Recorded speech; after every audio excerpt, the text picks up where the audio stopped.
We Make Movies Film Geeks podcast, episode number 13.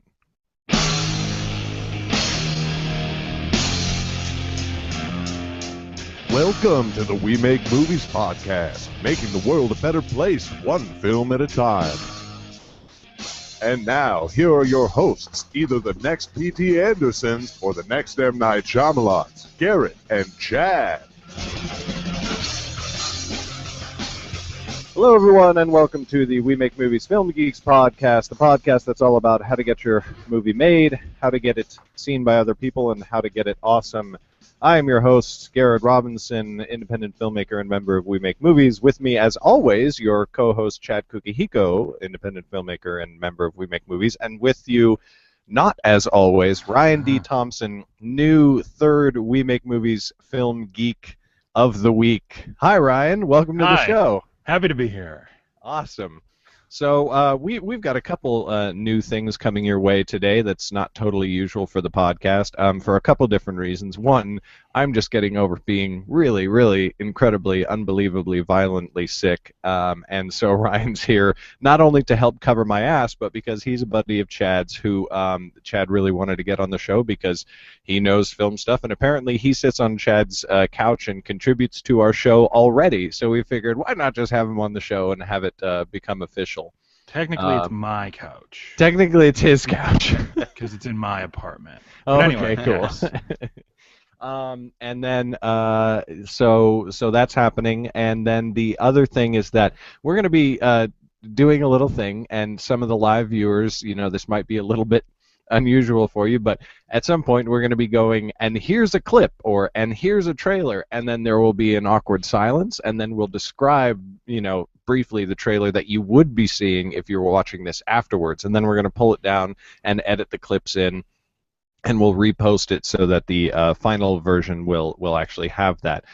So if you're watching live, you're going to be missing out a little bit, but that's fine because it just means that you need to re-listen to or re-watch the episode, which you should want to do anyway. So there you go. So all of that preamble out of the way, we'll jump in with community news as we always do, and Chad's got our first item.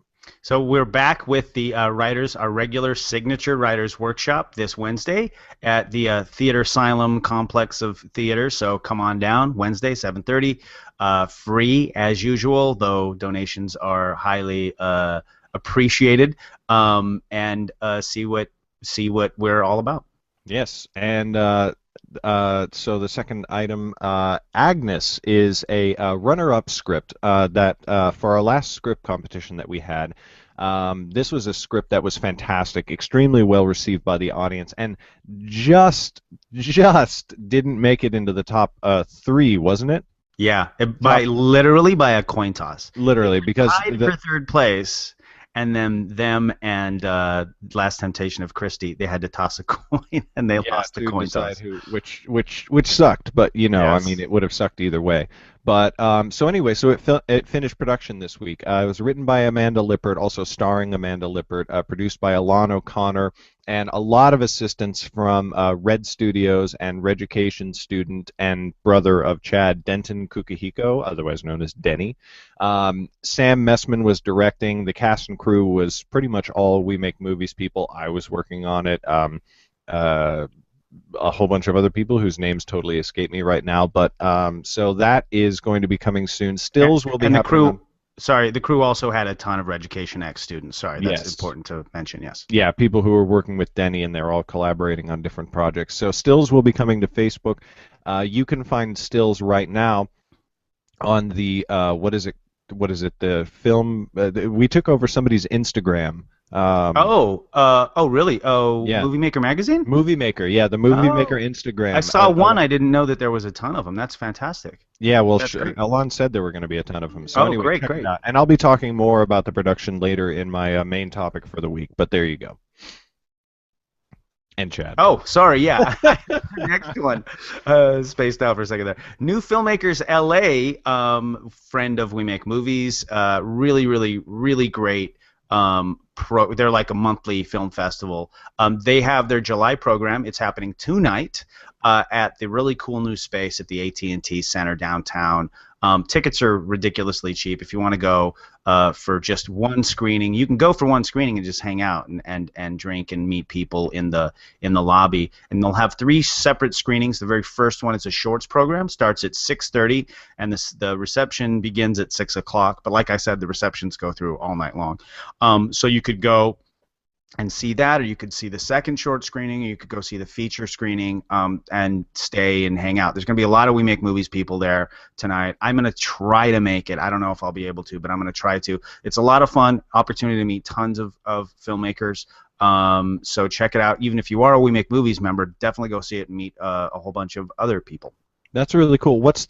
Is there a ticket price? Is there a cover? It's $15 for the whole night. That's Okay. it. And then it's $6 if you just want to see one of the screenings. But if you see any one of the screenings, you can hang out. You can just hang out the whole time.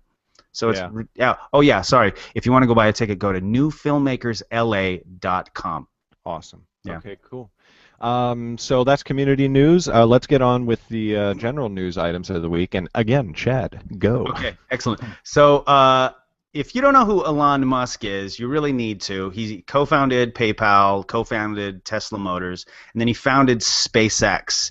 And he's like, yeah, dude's the biggest nerd living on the planet, and he's amazing. I was just saying it sounds like space sex. Space sex, ha ha ha. SpaceX. Do you know what SpaceX is, though? Do you guys, Ryan or? Well, I've had a couple friends who've worked on it. My friend Jason has gone and edited or run camera, something like that, at a couple of their launches. And, oh, really? Yeah, oh, wow. Jason being a huge space nerd, just gushes about it. It's amazing. Garrett, do you have any idea what SpaceX is? Not a clue, not even a Dude, little bit.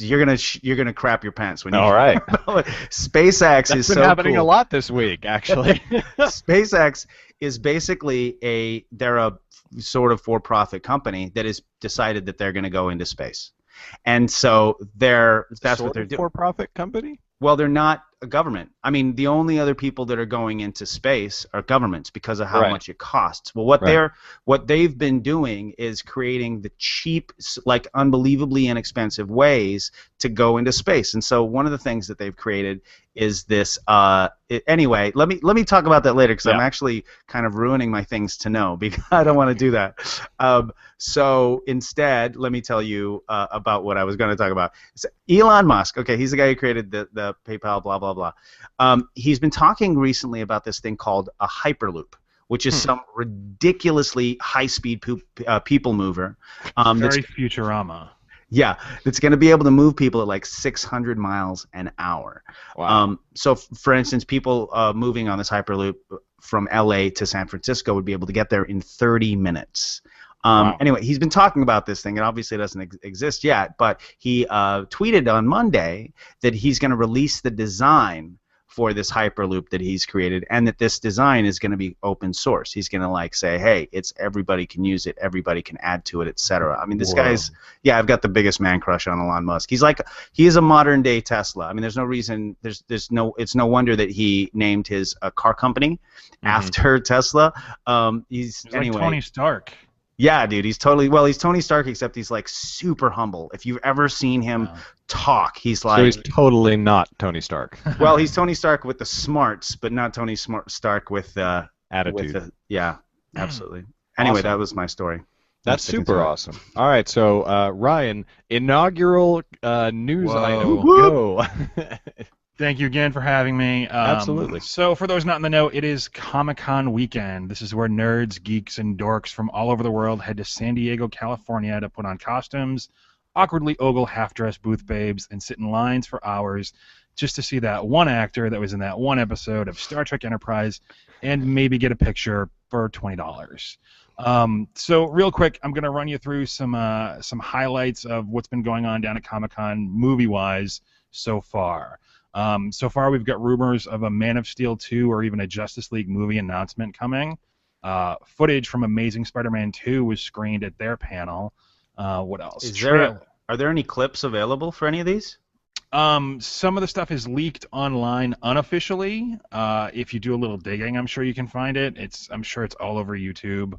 I haven't seen the Amazing Spider-Man 2 footage yet, but everything else I'm talking about, you will be able to see either recaps of it or actual trailers. Two things that I saw that already made it online are trailers for season 4 of Game of Thrones and a trailer for the next season of Walking Dead. Can we So show stuff one of those is clips? yeah. Let's show. Oh, I gotta show. Okay, so we gotta do Game of Thrones, which actually they didn't do. They didn't do necessarily a trailer. They did an in memoriam video Oh, for the interesting. past 3 seasons, which is hilarious Oh, and that's way funny. better than the Academy Awards. So let's show that trailer.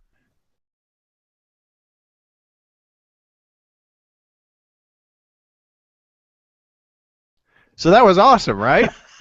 Sure, I'm sure when I actually have seen it, it will be amazing. Yeah, so some other trailers that were released, like you said, Walking Dead Season 4. There's a new Red Band trailer for Riddick and Kick-Ass 2. If you want to show those, go for it.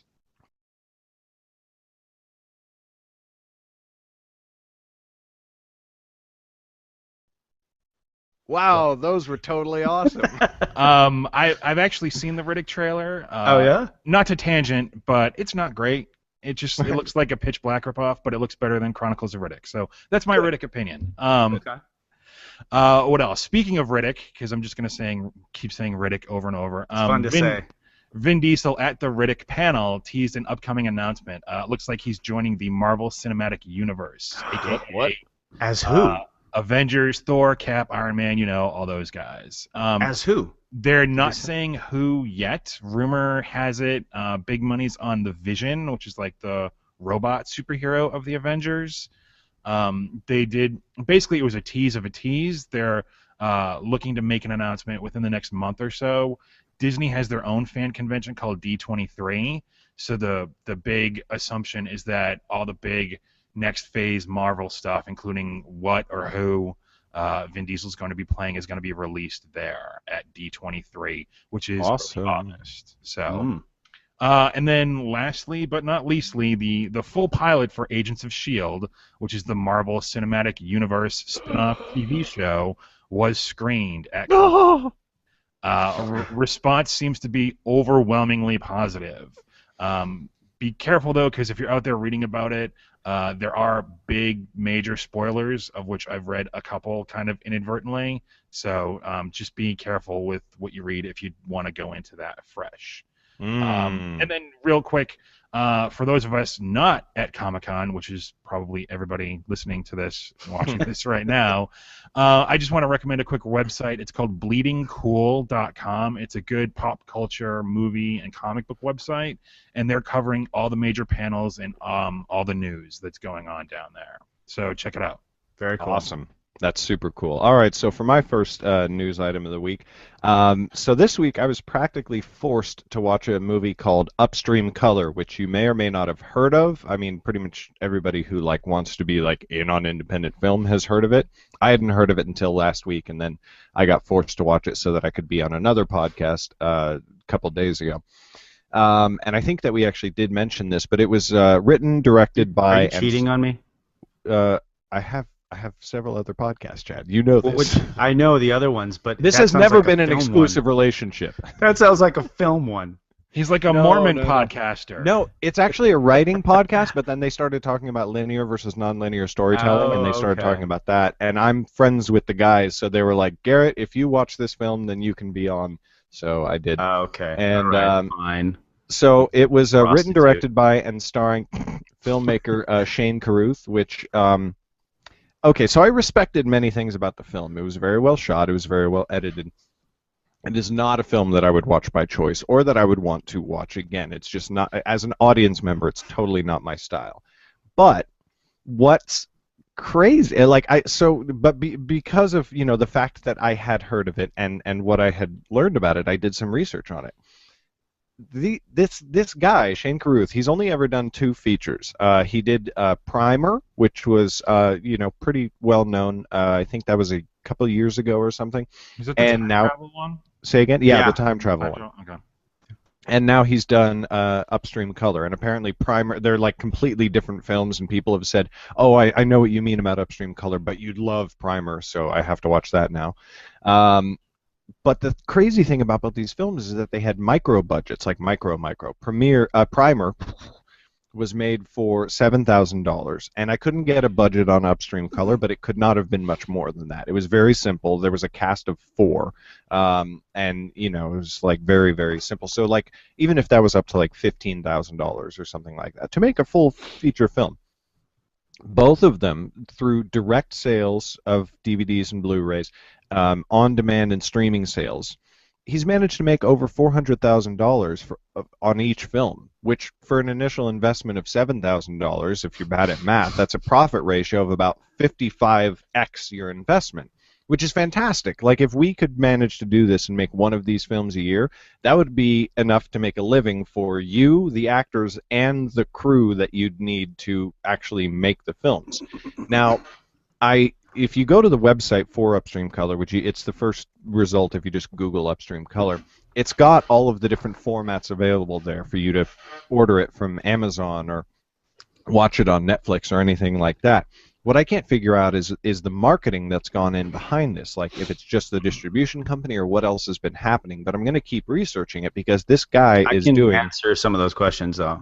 Can you please? Primer did really well at Sundance when it came out, and it was a little bit kind of ahead of its time in terms of micro-budget films. I mean, there weren't a lot of micro-budget films, and I think that how kind of smart the movie was, because some of the production values were a little bit lacking, but I thought it was, it was very interesting. It was, I think you'll really enjoy Primer. Did you like it, Ryan? I don't remember, to be honest with you. I saw it a long time ago, probably a year or two after it came out, and it came out a few years ago, right? Came out a while ago. I do remember being bothered by the production value, which is understandable given it had a $7,000 budget. Yeah. Story-wise, I want to say I enjoyed it, so I'm going to say I enjoyed it. Nice. Well, anyway, I think that as well as it did, it ended up getting a ton of press. Did really well, like I said, at Sundance. And then I don't know if they got a deal with anybody in particular, but I saw it on Netflix out of the blue like a couple 3 years ago, and I think that the fact that they did so well helped get them a lot of the sort of the free press, and I think that they probably, my guess is they just hired a PR person, and the PR person took advantage of all that. It doesn't seem like it would have, it seems like it's relatively, because they got lucky that first time around, it was definitely, that's how they got all the press, in my opinion. Yeah, and I mean that makes sense to me. And what's awesome is that, like, okay, so making $500,000 in sales for a film, it's like, for anybody big, that's like $500,000. Ugh. But if you're only if you're investing less than $10,000 into the film in the first place, that's fantastic. That's incredible. So pure profit. Exactly. So it's a money machine at that point. Exactly. So if you can handle your own marketing and PR well enough, and if you can create a good enough film, because while I didn't necessarily enjoy Upstream Color, it obviously has an audience, and I can totally understand how lots of people would love it. You don't have to be making millions. You can just be making a living doing exactly what you want to do, which is filmmaking. So this is definitely something that you should research if you want to go on this kind of route, because this guy's doing what most of us want to be doing. Yeah, word. I'm going to talk more about that exact topic in my main topics, but excellent. But that's a little bit away. Right now, I'm going to talk about Todd Spangler, a writer over at Variety, posted a very interesting article a few days ago about how several of the content providers who've started with YouTube's new paid subscription service, they are not very happy. Now, when we first told you guys about the YouTube's new paid subscription service several weeks ago, maybe, I don't know, 4 or 5 weeks ago, we promised we would update you, and as we heard more, and so this is the first that I've heard, at least so far. Now, I think that the news is neither, it's relatively predictable news, because I think it's just way, way, way too soon for anybody to be expecting massive profits or whatever, because it's only been, like I said, a few weeks. It just takes time for these kinds of innovations to really take hold and get the adoption up, so it's not really surprising that it's not doing well to me, but like I said, as we hear new developments, we'll report it. And if you want to read this full article, we're going to post it to the Film Geeks post on wemakemovies.org as soon as we get that up. So there you have it. Do you have any more details about what they're not happy about? The amount of money, the amount of subscribers, the adoption, just Okay. that people aren't really flocking to it the way that they thought that they would. I mean, and But also they're not they they're not exactly pissed that that like they're not getting a high enough percentage. It's that no, not no, no. enough people are picking it up. Exactly, that it's not that people aren't going to it. Well, that's I mean, their marketing. I mean, but it's also it's so the thing is it's so brand new that I guarantee Yeah. you not many people know about it. totally. As soon as some really big high profile properties like Disney may already have something in there, but Mhm. as soon as some really heavy hitters jump into that space, it's going to get it. Believe me, that it will go there. I mean, whether it's YouTube or some other, anyway, YouTube is way too big for this to go away, and it's too soon. The jury's out. I mean, it might fail. I don't know, but I don't think. I think that to try to read the tea leaves right now is just that. It's reading tea leaves. You're not gonna know much more than that. Yeah, I hold on this whole idea because I'm planning on adopting it as well. I hold the same philosophy that I do for self-publishers in any genre. Like for me with my books, it's like it's your responsibility to drive Yeah. people to your channel. Exactly. So- Exactly. I was going to say also you need to break people of their habits a little bit. Like Right. when it comes to watching things, say what you will about streaming and online and everything, it's the majority of people are still going to their TV. And Yeah. Right. so when it comes to online content, everybody thinks, well, it's free. So when you have to start paying for it, that's a bit of a tough habit to break. Right. But people do already. People pay for Hulu Plus. People pay for Netflix. The problem That's is a little going to. bit different idea-wise because it's like practically unlimited content and you're just paying your flat $10 a month or whatever. Yeah, no, I agree. I mean, as opposed to sort of a la carte. But I tell you what, if I could buy HBO Go, Yeah. I would buy HBO Go. Yeah. You know what I'm Completely. saying? So or it's if you could that's- just buy Game of Thrones and pay like, a exactly. couple bucks a month or whatever. Yeah. Yeah, absolutely. So I think that's where it's going. It's just a little slow to roll out. Yeah, Exactly. Like widespread public adoption. Let's right. guys, let's just get in on this like right on the ground floor. Let's put some shit together and fucking like create the best fucking I'm actually gonna start talking about this kind of stuff in main topics, but let's get All to right, yeah, let's get let's to move on. Ryan. All right. So my last little news bit, we're going back to the world of Comic-Con because I'm very much a one-note person. So one of my favorite things the coming part out of Garrett this week is being played by Ryan. So one of my favorite things coming out of Comic-Con the last day is the panel on the new Veronica Mars movie. There is crazy behind-the-scenes footage and a first trailer, which we will cut in shortly to show you. What I love about this is, it's a reunion movie. It's bringing back everybody from the original show, and for the independent filmmakers out there. What's amazing about it is that it has destroyed crowdfunding records via Kickstarter. Mm-hmm. Releasing in 2014 with a limited theatrical run and via VOD and online channels. That gives you plenty of time to catch up on the first 3 seasons of the show. And just as a fan of the show, granted it's only behind the scenes footage and a trailer, but it seems to be even almost 10 years later really nailing the tone and the theme and the characters. How about we see that trailer?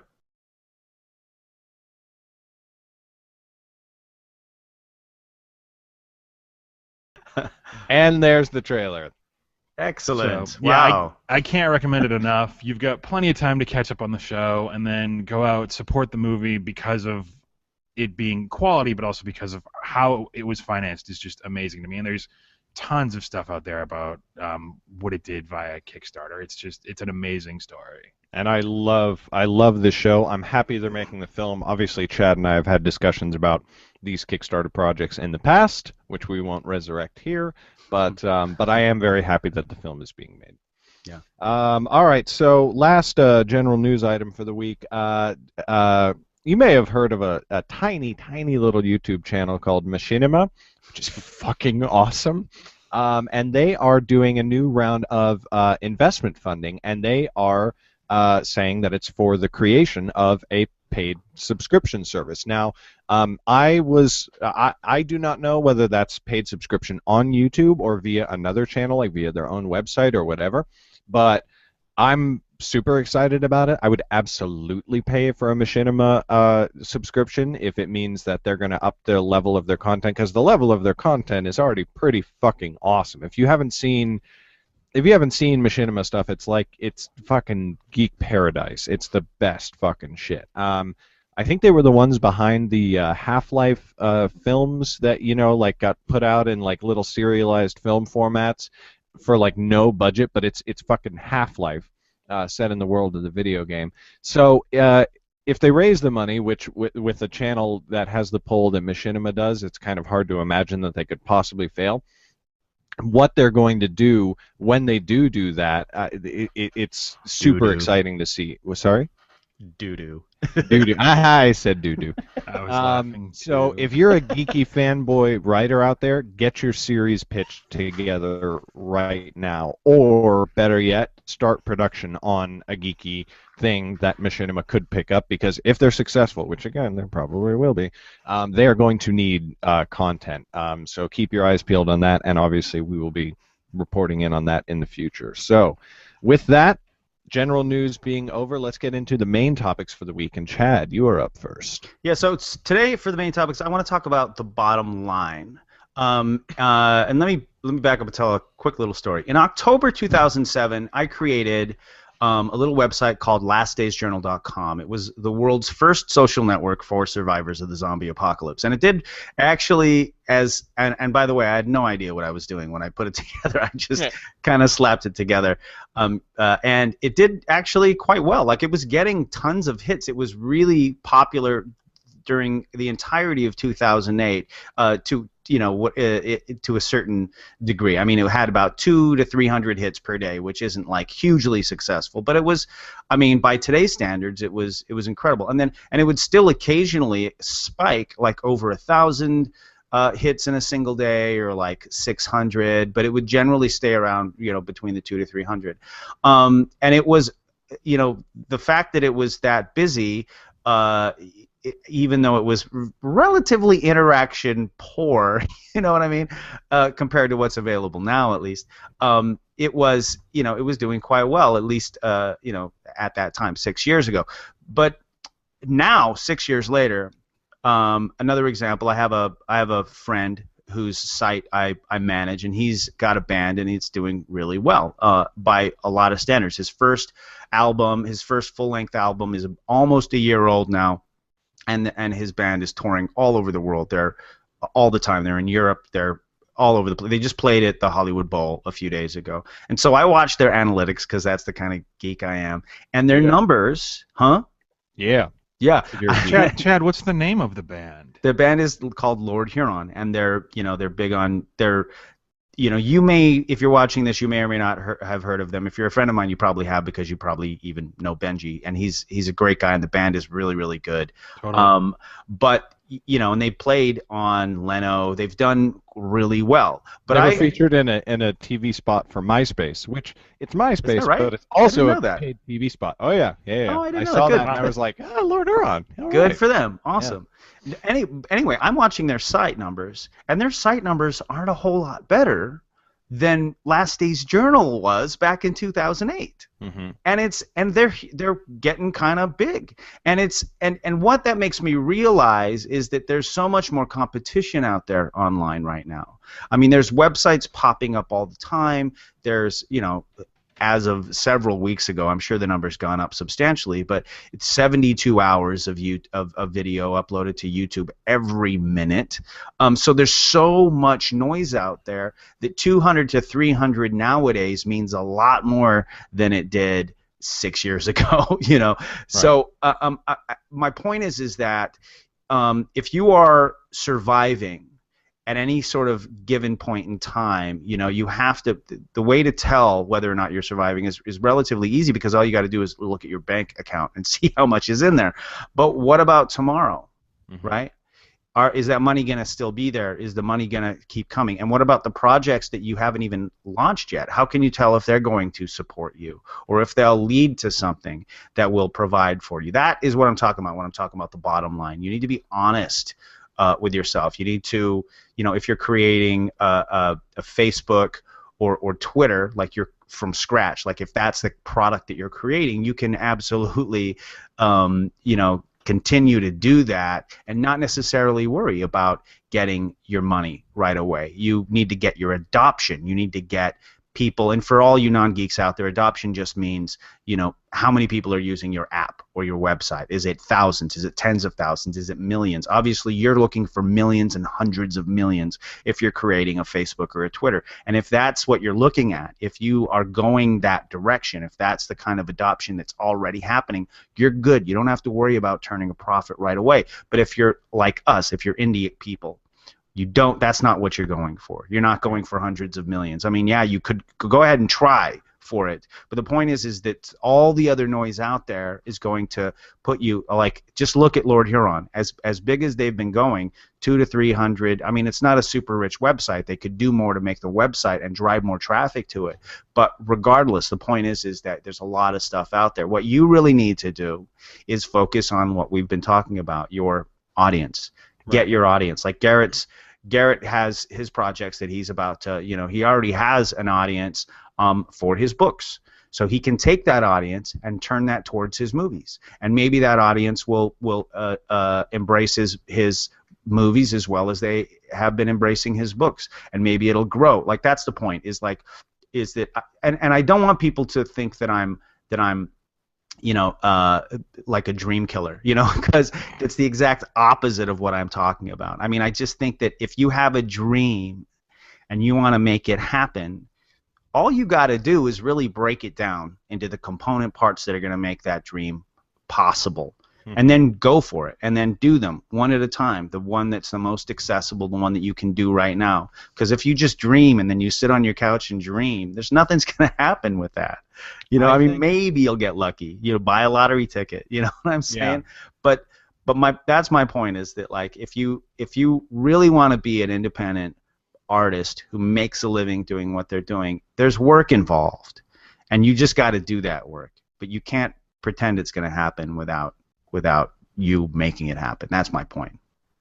I think that this touches on another subject that I've been blogging about and talking about on my other podcast recently, which I'll bring this into my main topic next week.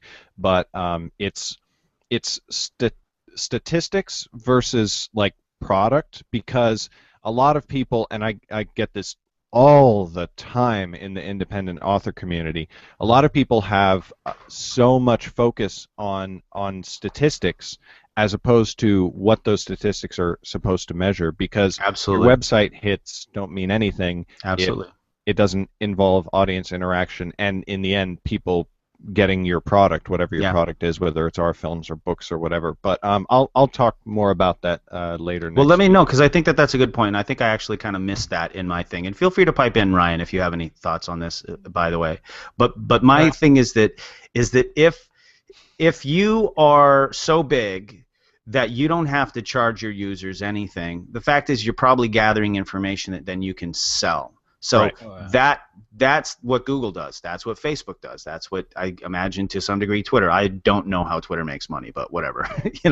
The point is that we're not in that space, not necessarily. I mean, people watching this, maybe you are, but independent filmmakers are not. We're not. What we need is fewer people that like us more and are willing to pay. So we provide a higher quality content, hopefully, and focus on that quality, and then focus on the audience at the same time, and just constantly balance those two. And as you build your audience, hopefully you're gaining more resources to improve the quality of your art. And if you can continue to do that, even if your audience is 5 people, start there.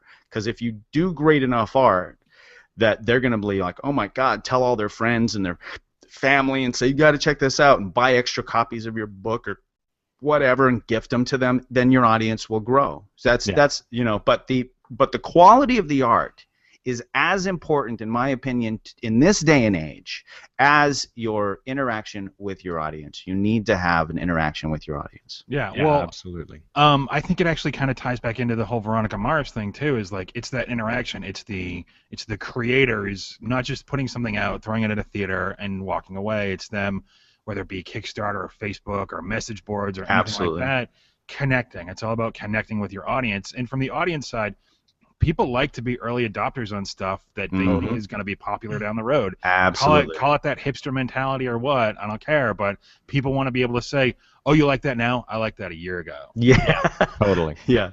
I knew him before he was big. Right. Yeah. All right, so for the next main topic, Ryan's up, and what a surprise, he's talking about Marvel again. All right, let's go.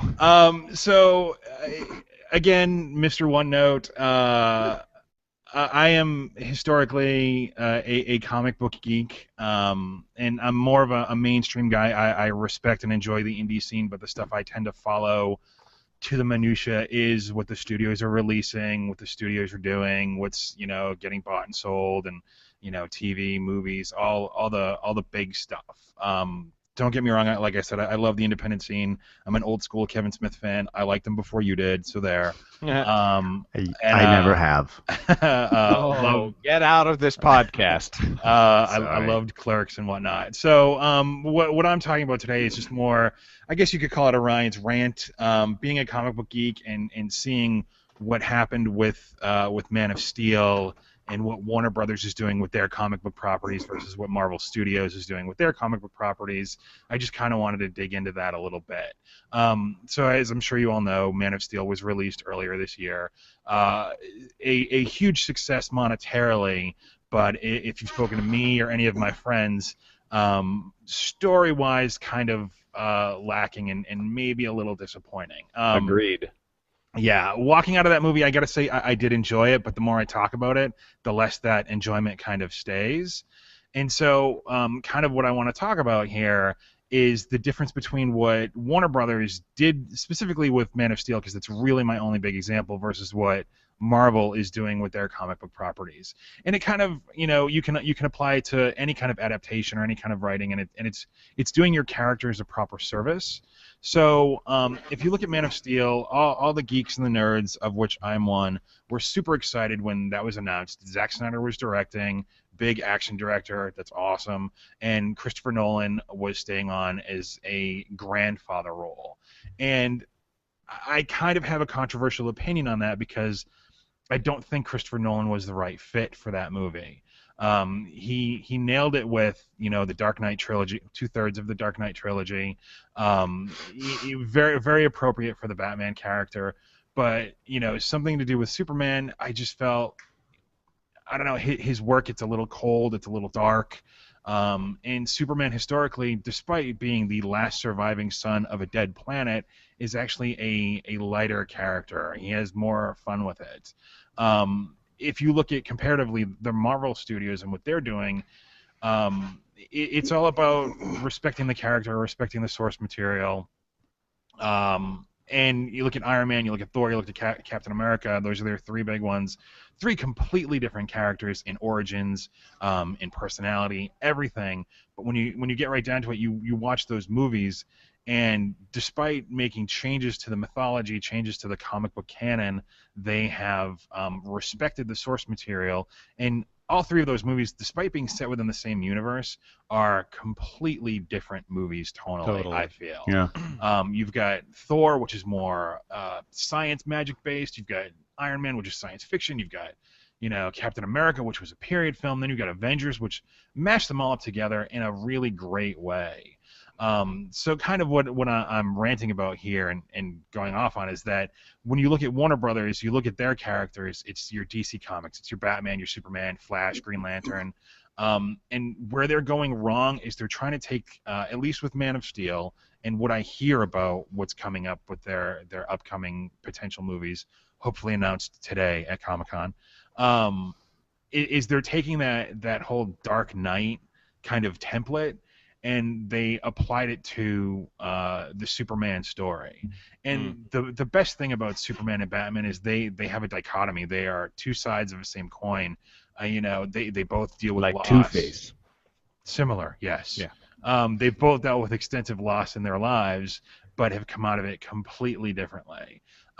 So basically what I'm trying to say, and I'm ranting, and I will prep this better next time, is just that just because something works for one thing, meaning the Christopher Nolan, David Goyer, Dark Knight, dark take works for Batman, does not mean it's going to work for Superman or the Flash or Green Yeah. Lantern. What you need to do is you need to go back to your source material, and you need to understand exactly why that source material was successful. What was it about Superman for the last literally 75 years? It is his 75th anniversary this year. What was it about the character that has made him so enduring? Yeah. And find the appropriate talent to make that happen too. I mean, I don't know if Zack Snyder should have been doing. My I don't know opinion if that is was a good Zack fit. Snyder could have been second unit. Like the action stuff in Man of Steel is amazing. Like Yeah, it's totally, it was. It's crazy. It's really well done.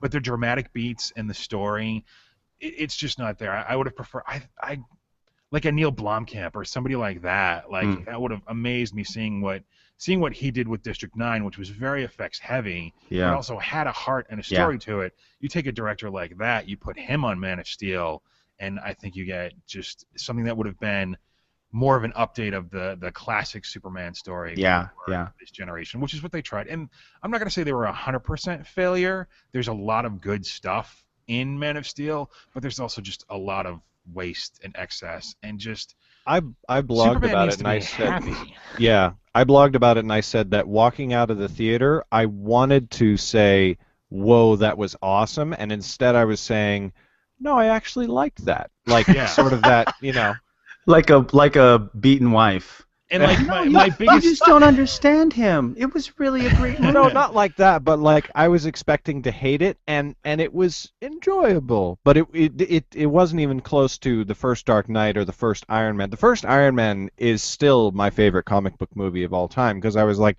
oh well, here comes a comic book movie, and I walked out going, holy shit, that was incredible. Yeah, exactly. Because they nailed that character tonally and completely. And like just with Superman, my biggest complaint about Man of Steel, regardless of the canon and myth changes or anything like that, is that there's literally no joy in that movie. Right. And if you look at Superman as a character and the previous movies, the biggest example I have is in the original Superman movie. There's a scene where Clark, he's 15, 16 years old, just discovering his powers, is running and racing a train. And there's a big shot of him with this huge smile on his face. And like even in Superman Returns, which quality-wise, whatever, when Clark, again, 13 or 14, starts to jump through the fields and discovers he can fly, he's like, holy shit, I'm 15 and I can fly. Like, right. And there's one slight little scene when he's flying in Man of Steel where there's a hint of a smile, but like there's no joy, there's no love. Interesting. And like what I really hate is like, because Man of Steel is such a hit and there's rumors of them spinning off all the DC Comics properties out of Man of Steel, it's setting up a whole world that's like that, where there's there's not going to be any fun. And that superheroes are supposed to be fun, To me, it's the perfect balance. What Marvel is doing is the perfect balance between sticking true to the sense of what the original comic book was about, and then finding the exact talent to make that happen. I mean, Jon Favreau for Iron Man with Robert Downey Jr. With Robert Downey Jr. What a perfect, brilliant idea that was. And I loved Henry Cavill as Superman and Clark. I thought he was great. I loved it. That's one thing I gotta say about Man of Steel. Yeah, one thing about Man of Steel, all the actors were great. Yeah, there was nobody in that movie. Yeah.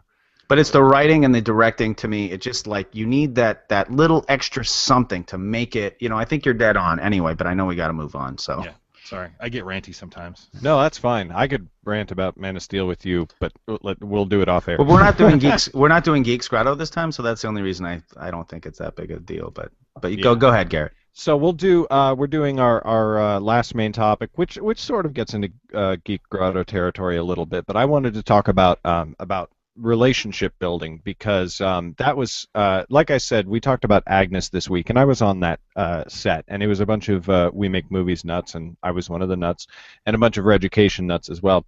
And okay, so I've worked on lots of sets, and I've worked on lots of sets with these same people, which is why I learned the lessons that I did this week. And the main lesson that I took home from the set was the importance of relationships, because this is probably one of the better film sets that I've ever worked on. It was amazing. The teamwork, the the artistic vision being realized, like all that shit. It was fantastic.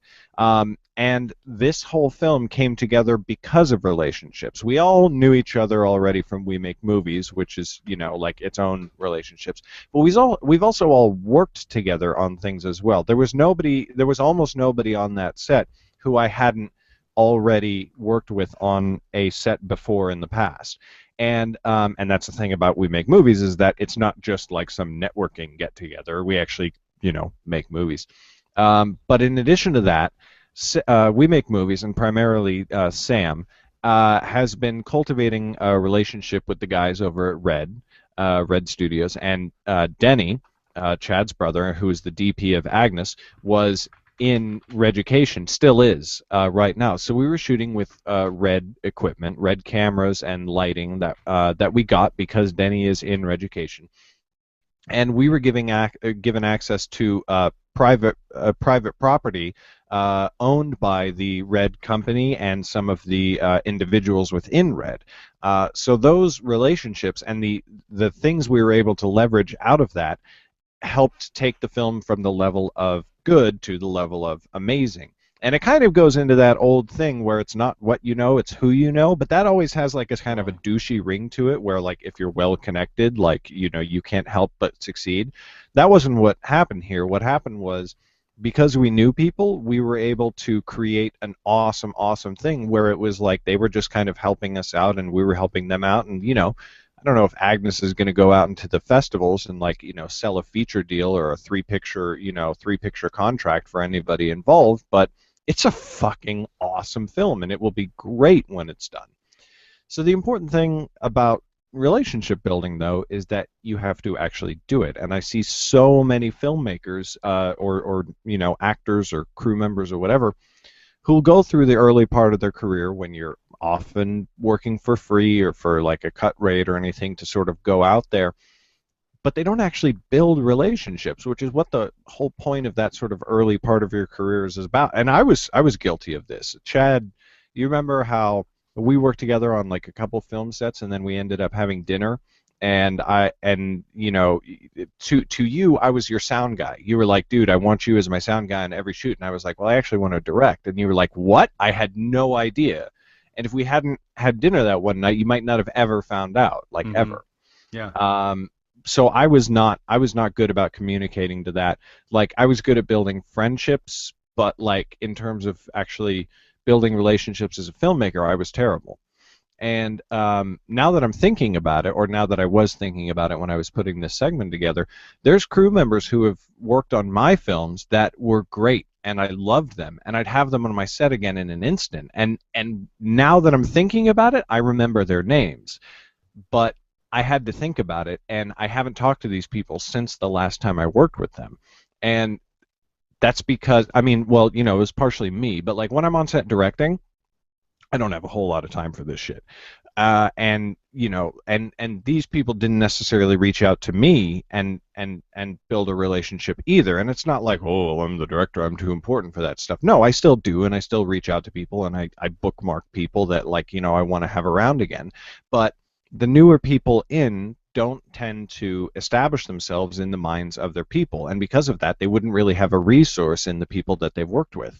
So if you're a budding filmmaker out there, or if you're like getting into crews and getting onto your first sets and whatnot, I know you can't do it with everybody on set, but start cultivating your relationships and make it about more than just like work, like, hey, call me for your next thing, because honestly, we're all independent filmmakers. It's all happening out of our own pocket. We might not be doing anything for another few months, but you can friend somebody on Google Plus or Twitter or Facebook, and don't just like friend them and forget about it. Like, check in with them, communicate with them, make it a point to check on their pages every couple of days and actually communicate, because a relationship is just communication.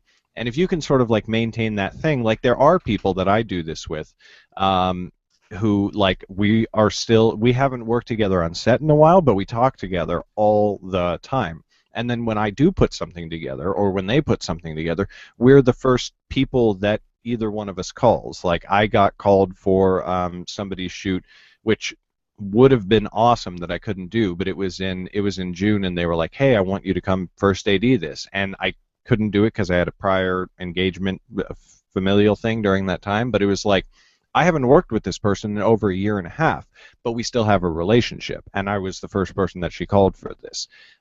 So that's just an example, but it shows the kind of thing that you can do when you're fostering and building that relationship. And Chad, you've talked about this before too, of like, Absolutely, yeah. you know, Yeah, I mean, I think I completely agree with you. I mean, I think that, but if I may add to it, I think that part of it is that some people have sort of a different philosophy of what this business is about too, and so what they end up doing is they think that it's all cutthroat and blah blah blah, and so they like rip people off or they take advantage of people, and that's one way not to create relationships. Right. That you're burning bridges. Yeah. You're not creating relationships that you can then use. This is, I mean, I used to, when I first moved here, I hated that, it's who you know term. Yeah. But since I got a decent understanding of sort of business and didn't shy away from business, I realized that there's nothing wrong with actually good people. Yeah, get to know them. Yeah. That's the answer. It's like, okay, you don't know anybody? Meet them. You know, and it's not that hard when you're talking about people like us. You know what I mean? When you're talking about fellow independent artists, it's not hard to meet fellow independent artists. And who knows where we're going to be in 5 years? Who knows? Totally. And like I just want to give another example, and I hope he doesn't mind being mentioned, but one of the top dogs over at Red, I can talk about him, right, Chad? That should be cool. Yeah. I don't know what you're going to say, but I'm just going to say that he's totally freaking awesome, and totally is so. He loves the We Make Movies community. I'm sure he'd be fine with you saying that about him. Right, exactly, right. It's just like, I don't know. But he is so he loves the We Make Movies community. He's given us so many opportunities and so many things, and that was just a relationship that got started. I don't know how Sam started teaching Final Cut Pro X over at Red, and so that's where he met Ted. Yeah. Okay, and so Sam knew what he was doing and knew what he was talking about, so he struck up this relationship with Ted, and and now we know the guy, and it's not like we work with him all the time, and We Make Movies isn't making $1 million off of the fact that we know this guy, but he is a resource. He helps us, whether it's with advice or like with education or equipment when he can. We shot on his friggin' ranch this week, like he's just an awesome guy, and that's not like because we're friends with him, we now are in the Hollywood elite. It's just we're able to do what we want to do better because he's fucking cool. Yeah. And so we'll foster that relationship. Whereas if we met super douchey but multi-millionaire Hollywood producer, I wouldn't even care about fostering that relationship because I don't want to be in that relationship, even if the money's good, I think so. Sorry. Yeah. No, I was just going to say, I think a lot of what it comes down to isn't just who you know, but what you do with who you know. Yeah. Right, yeah, exactly. Excellent point. Yeah. All right, so that's it for my main topic, Geeks Grotto. So we're going to end off with the things to know for the week, quick little segments that are good things for the filmmakers out there to know. And Ryan, you're up first. All right, this is actually not comic book Comic-Con related at all. Aww. For you writers out there, anybody interested in writing and screenwriting, there's a website I came across a few years ago. It's called scriptshadow.net. And basically, it's a quote-unquote Hollywood insider who anonymously, almost daily, reviews screenplays. He'll do big Hollywood stuff. Every Friday, he does an amateur screenplay review where you could submit. He holds contests. And every once in a while, he'll even review stuff that's out in the theaters. I think he did a Pacific Rim review as well. And what I like about it, I don't always agree with him, but a lot of the times he'll put the actual screenplay up, especially if it's one of the amateurs. And so it gives you an opportunity to go in, read what other people are writing, and kind of compare your own opinion to somebody who is, like I said, quote-unquote, a Hollywood insider. So I would very much suggest all the writers or anybody interested in film and filmmaking, check out his website. It's pretty cool. Again, that was scriptshadow.net. Nice. Cool. And so this Wednesday, 24 July, is the next We Make Movies token signature Wednesday workshop. Token workshop. So come on by to the Theater Asylum at 7:30 p.m. You will hear scripts from the community read by actors within the community. And if you want to submit your own script for readings, you got to come to one of the meetings first. So you might as well come by if you haven't been there before. At 7:30 p.m., the Theater Asylum in Hollywood. and we hope to see you there. It's great to be doing these again with everybody. And then we'll end off with this last bit, and I'd like to show the trailer as our tail end of it. It's basically that company. It's a clip of one of the rockets from Elon Musk's company SpaceX. It's called the Grasshopper that he has created. It's so cool. If you haven't seen it yet, basically it's a rocket that goes up into the air and then it lands itself safely. That's kind of the key to all the stuff that SpaceX is doing. Yeah, when you see this clip, you're going to trip out. So this clip that we're about to show as we end off is showing this Grasshopper going up 325 meters, that's over 1,000 feet into the air, and then landing again, facing straight up, just like, it's crazy to watch. So here we go. Check it out, and thanks a lot, guys. Bye. No, we're going to have an outro. I got to play my music, but here's the video. All right.